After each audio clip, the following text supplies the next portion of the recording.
Për keq trajtimin që ja bëri njerit prej qenëve të strehimores, u ndëshkua. Abuzimi i punëtorët që Komuna e Prishtinës thotë se i takon kompanisë së sigurimit të objektit i kushtoi me largim nga puna. Me rastin po merren edhe organet e drejtësisë. Një pakujdesie të punëtorit sigurimit, i cili në asnjëherë nuk është përzinë, nuk është marrë me këtë punë. Masat e para që janë marrë fill pas publikimit të asaj videoje, është kërkuar nga kompania që të largohet nga këto.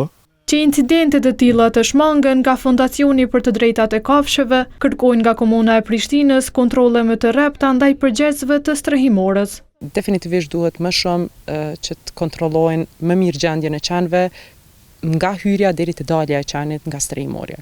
Kjo po mungon nga kjo qendër dhe i lusim edhe zyrtarët e komunës që të jenë shumë serioz dhe mos të neglizhojnë përgjegjësinë që e kanë. Kritika ndaj menaxhimit ka dhe Sadri Sopi, drejtori i shoqatës Animals Kosova. Sipas tij mund të ketë raste edhe më të rënda që mbesin të izoluara.